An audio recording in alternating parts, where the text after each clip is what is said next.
नमस्कार, स्वागत है आप सभी का हमारे कार्यक्रम स्वास्थ्य चर्चा में। आपके साथ मैं हूं सोनाली शर्मा। दर्शकों, स्वास्थ्य चर्चा कार्यक्रम में आज हम बात करने वाले हैं एक बेहद आम होती जा रही बीमारी पथरी के बारे में। जी हाँ, जैसा कि आप सभी जानते हैं, आजकल पथरी के बढ़ते हुए मामले नजर आ रहे हैं और अमूमन हर घर में कहीं ना कहीं किसी ना किसी कोई ना कोई सदस्य इस बीमारी से जूझता है। आज स्वास्थ्य चर्चा कार्यक्रम के जरिए हम जानेंगे आखिर पथरी की बीमारी क्यों होती है, इसके लक्षण क्या होते हैं और इसका इलाज किस प्रकार किया जाता है। साथ ही ये भी जानेंगे कि एम्स ऋषिकेश में पथरी की बीमारी से जुड़ा किस तरह का ट्रीटमेंट इस वक्त मौजूद है। और इस विषय पर जानकारी देने के लिए खास मेहमान हमारे साथ स्टूडियो में उपस्थित है। हमारे साथ एम्स ऋषिकेश से डिपार्टमेंट ऑफ यूरोलॉजी से असिस्टेंट प्रोफेसर डॉक्टर शिवचरण नावरिया जी हमारे साथ स्टूडियो में उपस्थित है। सबसे पहले उनका स्वागत करते हैं। डॉक्टर साहब, बहुत बहुत स्वागत कार्यक्रम में आने के लिए। धन्यवाद आपको। सबसे पहले मेरी तरफ से आपके दर्शकों को मेरा नमस्कार। और आज हम पथरी के बारे में बात करेंगे। इसके लक्षण क्या होते हैं, ये कैसे बनती है और इसका क्या उपचार है और इससे बचाव कैसे हो सकता है। बिल्कुल डॉक्टर साहब, तो जैसा कि हमने अपने शुरुआत में भी कहा कि पथरी को लेकर हम आज बातचीत करेंगे। डॉक्टर साहब, पिछले कुछ सालों में अगर बात की जाए तो पथरी एक बेहद आम बीमारी होती नज़र आ रही है। सबसे पहले हम चाहेंगे आप आसान भाषा में हमारे दर्शकों को बताएं कि पथरी की ये बीमारी होती क्या है। पथरी यूजुअली सामान्यतः क्या होता है, यूरिन जो है उसके अंदर अपशिष्ट पदार्थ होते हैं जो कि शरीर के अंदर जो अपशिष्ट पदार्थ हैं वो निकालने का काम करता है। तो पेशाब में जो है अपशिष्ट पदार्थ घुलनशील अवस्था में होते हैं सामान्यतः नॉर्मल आदमी के अंदर। लेकिन जब अपशिष्ट पदार्थ या यूँ कहें मिनरल्स बढ़ जाते हैं यूरिन के अंदर, जो कि हमारी खान पान में चेंज के कारण या जलवायु के कारण या अंदर कुछ फैक्टर्स होते हैं जिसके लिए पेशेंट सेंसिटिव होता है, तो वो उनकी सांद्रता बोले या उनकी मात्रा जब यूरिन में बढ़ जाती है तो वो बढ़ने की वजह से वो क्रिस्टल फॉर्म में जमा होने लग जाते हैं।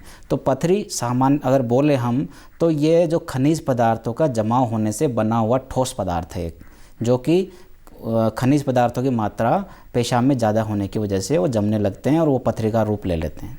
बिल्कुल डॉक्टर साहब, जैसे कि आपने जानकारी दी कि कहीं ना कहीं ये खनिज जो पदार्थ हमारे शरीर में होते हैं उनका ही कहीं ना कहीं डिपोजिशन होता है।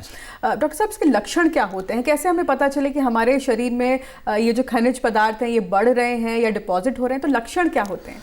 जब खनिज पदार्थ क्रिस्टलाइजेशन होकर के और जमना स्टार्ट करते हैं तो यूजुअली जब छोटी अवस्था में होते हैं उस समय पर इसके कोई लक्षण नहीं होते हैं। वो यूजुअली अगर पानी हम अच्छी मात्रा में लें तो वो छोटे छोटे क्रिस्टल्स वो निकल जाते हैं, क्योंकि मिट्टी के दाने की तरह होते हैं वो।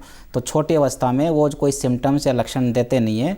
वो पेशाब के साथ में अगर पानी ज़्यादा पियो तो निकल जाते हैं।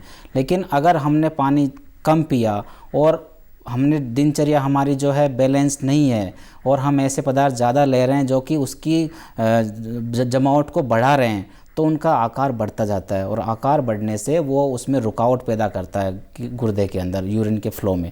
इसलिए फिर लक्षण उत्पन्न होना स्टार्ट होते हैं। सबसे पहले दर्द होता है, जो कि सामान्यतः बगल जो बोलते हैं हम, फ्लैंक पेन, जो कि छाती के नीचे साइड में दर्द होता है और बैक साइड में हो सकता है। तो यहाँ दर्द स्टार्ट होता है गुर्दे की पथरी का।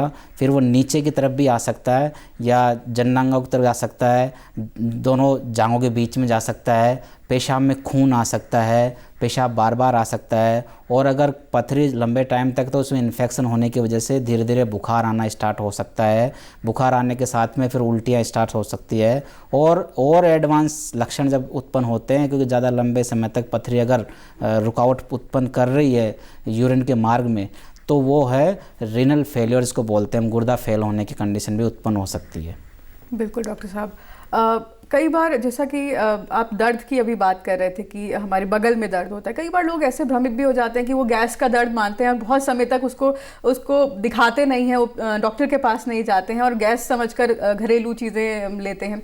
तो कितना अलग होता है ये नॉर्मल किसी पेन और पथरी का पेन, कितना अलग होता है दोनों? पथरी का पेन यूजुअली बहुत सीवियर होता है, जिसको बोलते हैं सीवियर कोलिकी पेन होता है। रुक रुक करके बहुत तेज़ दर्द होता है, जिसके अंदर पेशेंट को वो रेस्ट नहीं ले सकता पेशेंट। गैस का दर्द अगर यूजुअल पेन है तो वो बहुत उसकी जो इंटेंसिटी या उसकी जो तीव्रता है वो बहुत कम होती है। लेकिन पथरी का जो पेन है वो रुक रुक कर कर बहुत तेज़ होता है। तो इन दोनों के अंदर आराम से जो है फ़र्क किया जा सकता है। और जो गैस का दर्द है वो सामान्यतः वो पेट के बीच वाले पार्ट में या पेट के ऊपर वाले पार्ट में होता है, लेकिन पथरी वाला दर्द जो है वो बगल में होता है या फिर बैक साइड में होता है। बिल्कुल।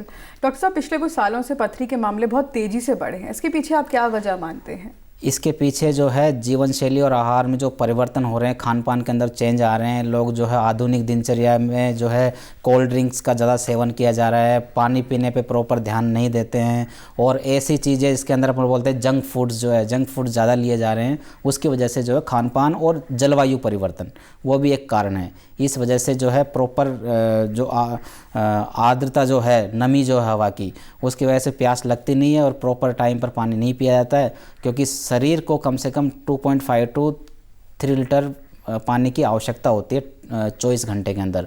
अगर इतना पानी नहीं पिया जाएगा तो जो पदार्थ जो घुलनशील अवस्था में नॉर्मली रहते हैं वो घुलनशील अवस्था में न रह करके प्रेसिपिटेट होने लग जाते हैं और क्रिस्टलाइजेशन होकर के पथरी बनने लग जाती है। तो कहीं ना कहीं इसका संबंध हमारे दिनचर्या से, हमारे खान पान से और जलवायु परिवर्तन से है। बिल्कुल। तो डॉक्टर साहब, आपने पथरी की जानकारी तो आप लगातार दे रहे हैं, अब जानना चाहेंगे डॉक्टर साहब ये कितने प्रकार की होती है और शरीर में जब ये डिपॉजिशन होता है तो ये कहाँ कहाँ पर पाई जाती है पथरी? पथरी शरीर के अन्य भागों में बन सकती है। जैसे हम बात करें हैं गॉल ब्लैडर, वो भी एक कॉमन बीमारी है। गॉल ब्लैडर, वहाँ पथरी बन सकती है। और सेलाइवरी डक्ट होती है, वहाँ पथरी बन सकती है। पैंक्रियाटिक डक्ट में पथरी बन सकती है। लेकिन जो ज़्यादा कॉमन है वो यूरिनरी सिस्टम की पथरी है, क्योंकि पथरी के बारे में अगर दिमाग में आता है तो सबसे पहले यूरिनरी सिस्टम की पथरी के बारे में बात आता है। तो यूरिनरी सिस्टम के अंदर ये गुर्दे से स्टार्ट होकर, गुर्दा होता है, गुर्दे के अंदर यूरिन बनता है, वहाँ से जो वो यूरिन फिर मूत्र वाहिनी जिसको यूरेटर बोलते हैं उसके थ्रू वो यूरिनरी ब्लैडर या मूत्राशय उसमें इकट्ठा होता है, फिर वहाँ से मूत्र मार्ग के द्वारा बाहर निकलता है। तो ये सबसे पहले स्टार्ट होती है किडनी के अंदर, वहाँ से फिर धीरे धीरे नीचे डिपॉजिट हो सकती है। तो ऊपर गुर्दे से लेकर के मूत्र मार्ग तक कहीं भी बन सकती है, लेकिन ज़्यादा जो है ये कॉमन गुर्दे में होती है। बिल्कुल। तो सबसे ज़्यादा यानी कि मामले जो किडनी की स्टोन के सबसे ज़्यादा पाए जाते हैं। डॉक्टर साहब, जांच की अब हम बात करते हैं। जब किसी को दर्द होता है वो डॉक्टर के पास जाता है तो शुरुआत में किस तरह की जांच वहाँ पर स्टोन का या पथरी को पता लगाने के लिए डॉक्टर करता है? सबसे पहले जब कोई मरीज़ हमारे पास आता है तो हम उससे प्रॉपर जो है उसकी हिस्ट्री ली जाती है कि कहाँ दर्द हुआ, किस तरह का दर्द था, कितने दिनों से है, और तो उसकी दर्द की लोकेशन क्या है, उसके बेस पे हम फिर उसके डिफरेंशियल डायग्नोसिस तैयार करते हैं कि किस तरह की पथरी हो सकती है या फिर किस तरह की बीमारी हो सकती है। तो सबसे पहले हम उसको अल्ट्रासाउंड जो है वो अल्ट्रासाउंड एडवाइस करते हैं। अल्ट्रासाउंड के अंदर पथरी के बारे में पता चल जाता है कि ये कौन सी जगह पर है, किस साइज़ की है, इसकी वजह से गुर्दे में सूजन तो नहीं आ रही है, और इसकी वजह से कोई कॉम्प्लिकेशंस हो रही है तो वो उसमें पता चल जाता है। तो सबसे पहला टेस्ट जो हम एडवाइस करते हैं वो अल्ट्रासाउंड होता है और साथ में यूरिन का टेस्ट होता है। बिल्कुल। तो डॉक्टर साहब, जब पथरी का एक बार पता चल जाता है कि हाँ किडनी में पथरी है, उसके बाद फिर ट्रीटमेंट किस तरह से शुरुआत इस ट्रीटमेंट की कैसे होती है? तो सबसे पहले हमने जब अल्ट्रासाउंड में पता कर लिया कि पथरी है और पथरी का भी ऑपरेशन की ज़रूरत पड़ेगी, क्योंकि बहुत छोटे अगर मिट्टी के दाने जैसे अगर कण है, जैसे कि 1 mm 2 mm इस तरह की है, तो उसको हम खूब पानी पीने की सलाह देते हैं और कुछ एल्कलाइजर्स होते हैं वो हम एडवाइस कर देते हैं। साथ में उसको खान पान में चेंज करने के लिए बोलते हैं, उससे वो उसको बोलते हैं कंजर्वेटिव मैनेजमेंट, उससे निकल जाते हैं। लेकिन अगर पथरी बड़ी है तो फिर हम उसका आगे और टेस्ट करते हैं कन्फर्मेशन के लिए, जैसे CT स्कैन या IVP। आजकल CT स्कैन कॉमनली किया जाता है। तो CT स्कैन जो है उसके अंदर पथरी का एग्जैक्ट साइज़ क्या, वास्तविक साइज़ है, वास्तविक क्या उसकी जगह है और कितना बड़ा है और किस तरह की ऑपरेशन आगे प्लान करना है, इसकी जानकारी CT स्कैन से मिलती है। तो उसके बेस पे फिर आगे का हम ट्रीटमेंट डिसाइड करते हैं पथरी की जानकारी लेने के बाद कि किस साइज़ की है और किस जगह पर है। जैसे आप अगर ट्रीटमेंट की बात करें तो गुर्दे की अगर पथरी है मान लो, तो शुरू के 2-3 mm 4 mm तक हम इलाज नहीं करते हैं उसमें उसको पेशेंट को वही कंजर्वेटिव सलाह दी जाती है कि आप पानी खूब पीजिए, आप एल्कलाइजर लीजिए, आप खान पान में चेंज कीजिए। लेकिन पथरी अगर बड़ी है मान लो 8-9 mm 10 mm की पथरी है, या फिर किडनी में फुलावट आ रही है, सूजन आ रही है, इसको हाइड्रोनेफ्रोसिस बोलते हैं, तो फिर उसको हम आगे बोलते हैं कि इसमें ऑपरेशन की ज़रूरत पड़ेगी। तो अलग अलग तरह के ऑप्शंस अवेलेबल हैं। जैसे कि हम स्टार्टिंग से बात करें, अगर छोटी 1 सेंटीमीटर से छोटी अगर पथरी है और आराम से टूटने वाली है, वो CT स्कैन पे पता चल जाता है। तो उसका आजकल जो एक ESWL मशीन है, जिसको यूजुअली लोग बोलते हैं लिथोट्रिप्सी मशीन, या फिर बोलते हैं कि किरणें डालेंगे हम, तो उसमें क्या होता है हाई इंटेंसिटी की जो फोकस्ड किरणें जो है पथरी पे डाली जाती है और वो पथरी को तोड़ करके बुरादे में चेंज कर देती है और वो बुरादा धीरे धीरे पेशाब के रास्ते से आ जाता है। तो इसको बोलते हैं ESWL। फुल फॉर्म जो है extra corporal shock wave lithotripsy. तो शॉक वेव्स जो है वो डाली जाती है, तो उससे ये जब पथरी का साइज कम होता है उस हाँ 1 सेंटीमीटर से कम हो और ये आराम से टूटने वाली हो। अगर आराम से टूटने वाली पथरी नहीं है, जैसे सीटी स्कैन बता देता है, उसके अंदर एक यूनिट होती है होन्सफील्ड यूनिट, उससे पता चल जाता है कि ये पथरी टूटने वाली है और ऐसी जगह पर है जहाँ पर हम शॉक वेव से जो है किरणें डाल करके निकल जाएगी, तो ESWL यूज़ करते हैं उसके लिए। अगर इसी इलाज पे और एक सवाल और पूछना चाहूँगी, इस इलाज के लिए कितना समय लगता है और पेशेंट कितना प्रिकॉशंस उसको चाहिए होते हैं इस इलाज के बाद? तो ये ESWL की बात करें हम, तो इसमें क्या है कि फ़ायदे और नुकसान दोनों हैं। फ़ायदा ये है कि उसमें पेशेंट को ऑपरेशन की ज़रूरत नहीं होती है, मशीन में जस्ट किरणें डाली और पथरी टूट जाती है। लेकिन नुकसान क्या है कि इसमें एक बार में जो है पथरी क्लियर हो ये ज़रूरी नहीं है, 2-3 बार सेटिंग लेनी पड़ सकती है। 3 सेटिंग यूजुअली दी जाती है, तो मल्टीपल सेटिंग्स देनी पड़ सकती है। प्लस जो चूरा हुआ है वो चूरा हो सकता है नीचे आके अटक जाए, पेशाब की नली में नहीं निकले, तो वो और ज़्यादा उससे कॉम्प्लिकेशन भी हो सकती है कि पेशाब का इन्फेक्शन हो जाए, खून आने लग जाए। तो इसके फ़ायदे और नुकसान दोनों हैं, तो वो जज करके फिर डिसीजन लिया जाता है। जी, इसके अलावा डॉक्टर साहब ये तो आपने किरणों की बात बताई कि छोटी किडनी में अगर छोटी स्टोन हो तो इस तरह से निकाल दी जाती है। अगर बड़ी स्टोन हो, बड़ी पथरी हो, तब फिर क्या उपचार? अगर मान लो 1 सेंटीमीटर से बड़ी पथरी है और या फिर जैसे 3 सेंटीमीटर 2.5 सेंटीमीटर इस तरह की पथरी, इसको हम स्ट्रेगोन कैलकुलस बोलते हैं, वैसे पथरी है किडनी के अंदर, तो उसके आजकल जो है पहले पुराने ज़माने में या फिर हम बोले ट्रेडिशनल मेथड जो ओपन सर्जरी की जाती थी, आजकल ओपन सर्जरी का ज़माना ख़त्म हो चुका है। स्पेशली यूरोलॉजी में ओपन सर्जरी जो आजकल लगभग ऑब्सोलीट हो गई है पथरी के लिए, क्योंकि आजकल बहुत उन्नत तकनीकें अवेलेबल हैं जिसमें कि हम क्या करते हैं, बड़ी पथरी में पीठ के रास्ते से छोटा चीरा लेके छोटा सा होल बनाते हैं, उस होल के थ्रू जो है मशीन जाती है और उसको फिर लिथोट्रिप्सी से या फिर लेज़र मशीन से तोड़ दिया जाता है। तो छोटे से चीरे में लगभग 1 सेंटीमीटर का चीरा होता है, उसके थ्रू किडनी में डायरेक्ट जा करके और उस पथरी को, जिसको हम PCNL बोलते हैं, इस तकनीक का नाम है PCNL, परक्यूटेनियस नेफ्रोलिथोटोमी, जिसमें पीछे होल बना करके उसके थ्रू मशीन से पथरी को चूरा करके और निकाल दिया जाता है, ये PCNL है। फिर आजकल जैसे ESWL 1 सेंटीमीटर से कम वाले पथरी में यूज़ की जाती है, तो अगर पथरी ऐसी है जो कि आराम से आसानी से टूटने वाली नहीं है, तो आजकल एक नई और तकनीक आई है जिसको कि फ्लेक्सिबल यूरेट्रोस्कोपी बोलते हैं या RIRS बोलते हैं। इसके अंदर क्या होता है, पेशाब के रास्ते से ही एक नली होती है जो कि गुर्दे तक जाती है और वहाँ जा कर के लेज़र से डायरेक्ट तोड़ दिया जाता है और छोटे छोटे जो कण होते हैं उनको बास्केट के थ्रू निकाल दिया जाता है। तो आजकल बहुत एडवांस तकनीकें आ गई है जिससे पथरी का आराम से बहुत अच्छा इलाज अवेलेबल है। और फिर इसके बाद अगर बात करें हम रेयर केसेस के अंदर, बाद में जो है लेप्रोस्कोपी वगैरह यूज़ कर सकते हैं, जैसे कि कोई अनोमली है, जन्मजात कोई विकृति है जिसके अंदर किडनीज को बोलते हैं एक्टोपिक किडनी है, इस तरह की कंडीशन के अंदर वो बहुत रेयर मामले होते हैं, उनमें हम जो है लेप्रोस्कोपी के थ्रू निकाल सकते हैं।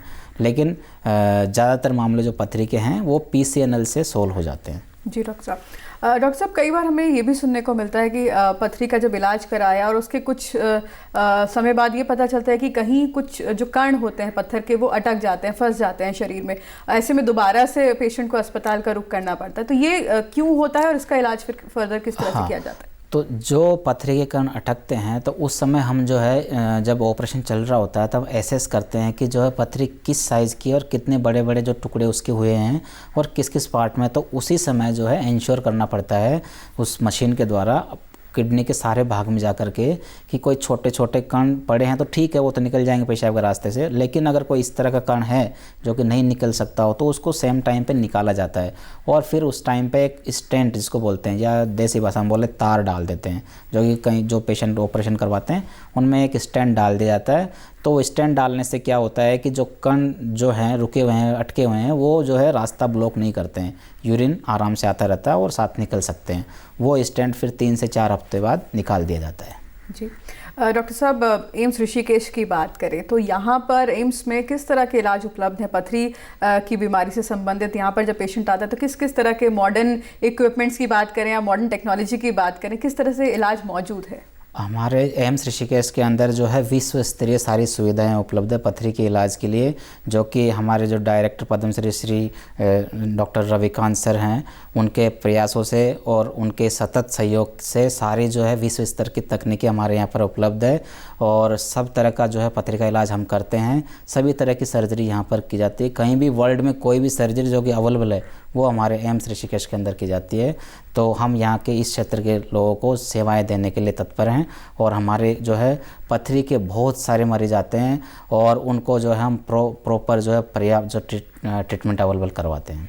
और डॉक्टर साहब, ये तमाम ट्रीटमेंट क्या आयुष्मान कार्ड के जरिए, आयुष्मान योजना के जरिए क्या लोगों को, लाभार्थी जो आते हैं उनको फ़ायदा पहुंचा रहे हैं, जो भी मरीज आते हैं उनको फ़ायदा पहुंचा रहे हैं? हाँ जी, ये जो है पथरी का इलाज वो आयुष्मान योजना के अंदर स्वीकृत है और उसके थ्रू जो है हमारे वहाँ पर कई सारे मरीजों का इलाज किया जा रहा है। बिल्कुल डॉक्टर साहब, अब जानना हम ये चाहेंगे डॉक्टर साहब, पहले हम सुनते थे कि जो पथरी की बीमारी होती थी ये बड़े बुजुर्गों की बीमारी होती थी, 50+ या 60+, लेकिन कई बार अब सुनने में आता है कि यंग लोगों में भी ये बीमारी अब देखने को मिल रही है। तो इसके पीछे क्या वजह आप मानते हैं? इसके वजह जो है दिनचर्या या हमारी जीवन शैली बोल दें या हमारा खान पान बोल दें, वो जिम्मेदार हैं।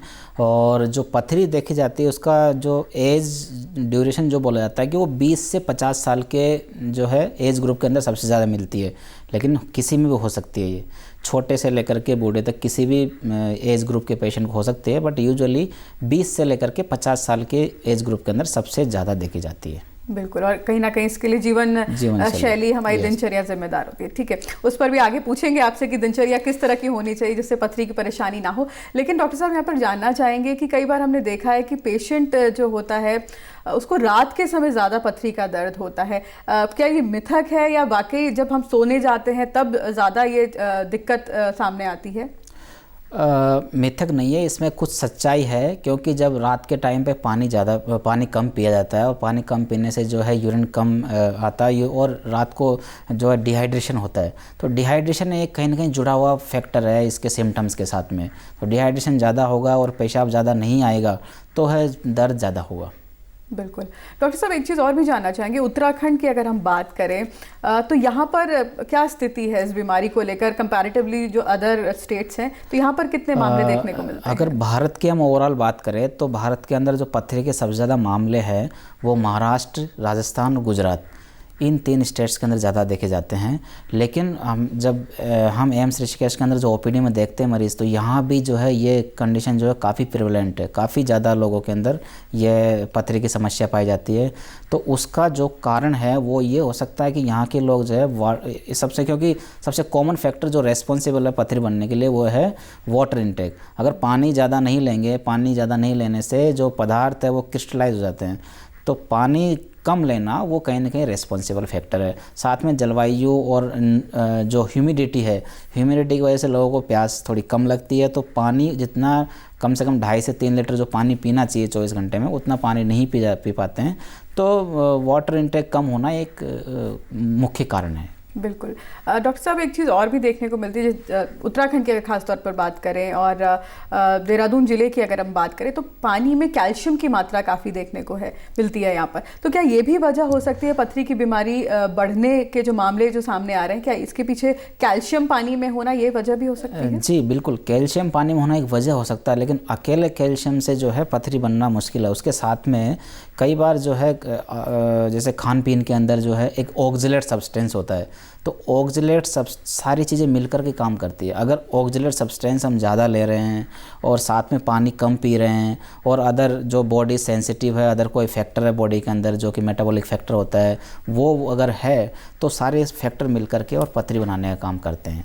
तो ऑक्जिलेट वाला जो खाना है, जैसे कि इसके अंदर पालक हो गया है, चॉकलेट्स हो गई है, कैबेज हो गया है, या फिर आप बोल सकते हैं कि ये दालें हो गई, प्रोटीन वाले जो सब्सटेंस है, एनिमल प्रोटीन अगर ज़्यादा लेते हैं तो उससे यूरिक एसिड स्टोन बन जाते हैं। तो अलग अलग तरह की पथरी के लिए अलग अलग फैक्टर रेस्पॉन्सिबल होते हैं। बिल्कुल। डॉक्टर साहब, आपने जिक्र किया अभी कि अलग अलग पथरी के लिए अलग अलग फैक्टर्स, तो ये भी जानना चाहेंगे कि कितनी प्रकार की ये पथरी होती हैं और किस तरह से ये आगे परेशानी पैदा कर सकती है ह्यूमन बॉडी में? पथरी सामान्यतः 4 प्रकार में इसको डिवाइड किया गया है। जो कॉमन पथरी है उनको, एक कैल्शियम स्टोन्स होते हैं, दूसरा स्ट्रोइड स्टोन्स होते हैं, तीसरा जो है सिस्टीन स्टोन होते हैं, और चौथा यूरिक एसिड स्टोन होते हैं। तो जो मोस्ट कॉमन पथरी है वो कैल्शियम स्टोन और यूरिक एसिड स्टोन की होती है। कैल्शियम स्टोन वाली जो पथरी है उसका जो साल्ट होता है वो यूजुअली कैल्शियम ऑक्जेलेट होता है। तो कैल्शियम और ऑक्जेलेट दोनों मिल करके और डिपॉजिट होते रहते हैं। तो कैल्शियम हमारे यूजुअली जो है खान पीन के अंदर जो या तो दूध से आता है या फिर कोई दवाई ले रहा हो पेशेंट जो कैल्शियम के टेबलेट ज़्यादा ले रहे हैं तो उससे होता है। और ऑक्जेलेट आता है वो हमारे यूजुअली जो खान पीन में हम यूज़ करते हैं चीज़ें जिनमें जैसे मैंने अभी भी बताई थी आपको, चॉकलेट्स हो गया है या आपके कैबेज हो गई है, पालक हो गया है और चौलाई हो गई है। चौलाई आप अगर आप जानते हैं हरी सब्जी होती है, उसके अंदर काफ़ी जो है ऑक्जेलेट होता है। तो ये अगर चीज़ें हम कंजप्शन कर रहे हैं तो इसकी वजह से कैल्शियम ऑक्जेलेट की पथरी बनने के चांस होते हैं।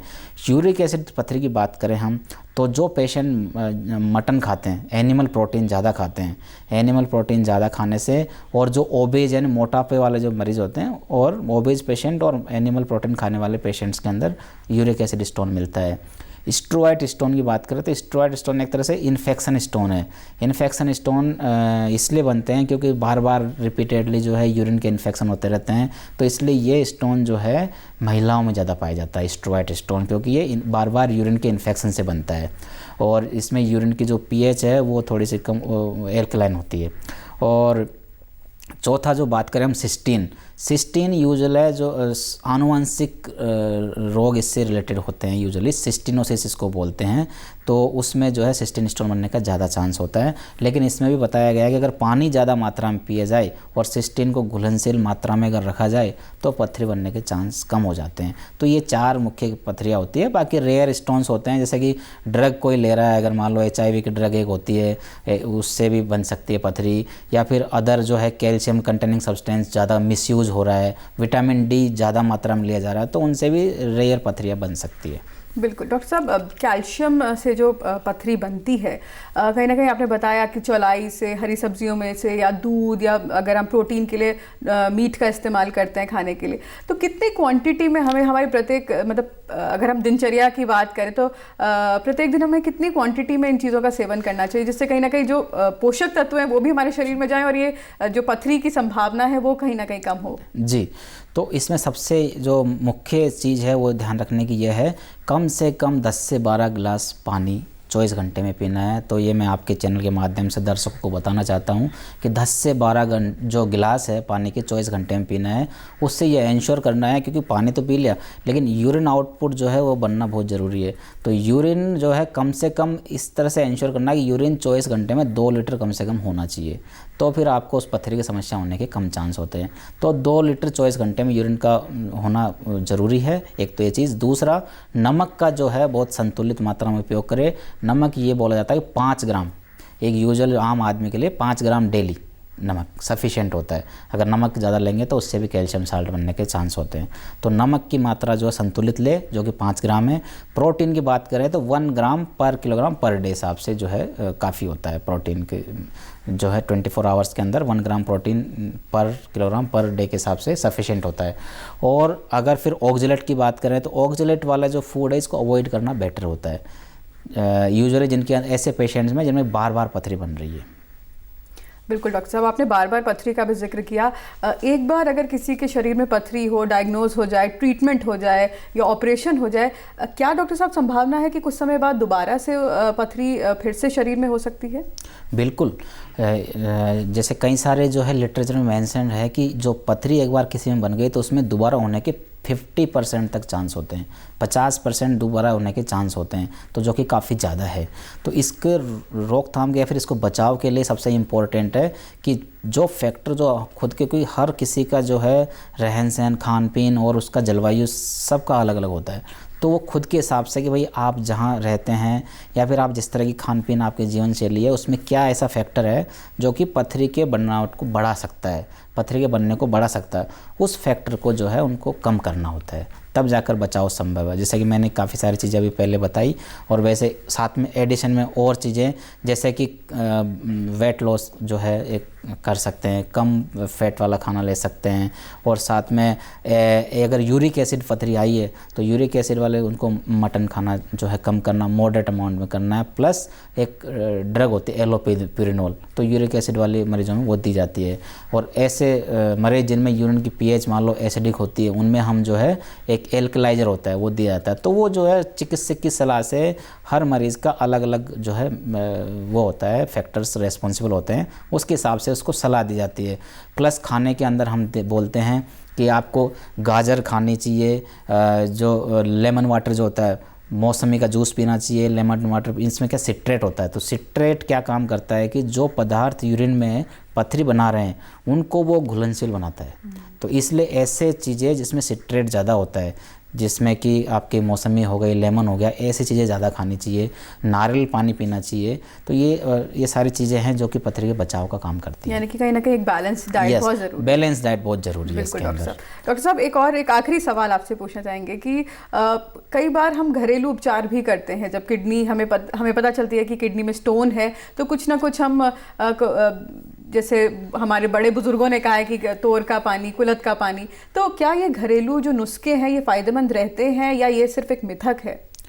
देखिए, इसमें कुछ हद तक सच्चाई भी है। जैसे आप जौ के पानी की बात कर रही हैं, कुल्लत का पानी की बात कर रही है, तो कुछ जो है साइंटिफिक लिटरेचर अवेलेबल है जो कि बताते हैं कि इनके अंदर जो है जो प्रेसिपिटेटर्स होते हैं, यूरिन के जो प्रेसिपिटेटर्स होते हैं, उनको वो जो है घुलनशील बनाने का काम करता है। लेकिन कहीं ना कहीं इनका सबका जुड़ाव जो है वाटर इनटेक से आता है कि आप जो है पानी साथ में लेंगे, और पानी ज़्यादा जो वो जैसे पहले बता चुका हूँ मैं, कम से कम अगर आपने पानी ठीक से लिया 2.5 to 3 लीटर पानी इंश्योर किया, तो आप में जो है 50% चांस वैसे ही कम कर लिए। क्योंकि हम जो है एक वर्ड यूज़ करते हैं जो वेस्टर्न लिटरेचर में, स्टोन क्लिनिक इफेक्ट। क्योंकि पेशेंट एक बार डॉक्टर के पास गया, उसने जैसे ही ये कुछ चीज़ें कंजर्वेटिव मैनेजमेंट बताया कि पानी ज़्यादा पियो, ये चीज़ें मत खाओ वैसे, तो उससे उसके 50% चांस कम हो जाते हैं पथरी बनने के। तो ये जो इफ़ेक्ट बोला जाता है, इसी को स्टोन क्लिनिक इफेक्ट बोला जाता है। तो इसीलिए मैं बता रहा हूँ, इसमें सबसे जो इम्पोर्टेंट चीज़ होती है वह पानी ज़्यादा पीना। ऐसे कई लोगों को मिथक है कि जो है बियर पीने से जो पथरी पास हो जाएगी, इस तरह के मिथक है, लेकिन उसका संबंध किससे? बियर एक डायूरेटिक है, वो उससे यूरिन ज़्यादा बनता है, तो यूरिन ज़्यादा बनेगा तो फोर्स लगेगा, तो अल्टीमेटली वो वही रिलेशन है फिर कि कहीं ना कहीं यूरिन के प्रोडक्शन को बढ़ाना है। तो वो चीज़ हम जो है नॉर्मल पानी पी के भी कर सकते हैं। तो सबसे इम्पॉर्टेंट चीज़ है एडिक्वेंट अमाउंट में ओरल वाटर जो इनटेक करना।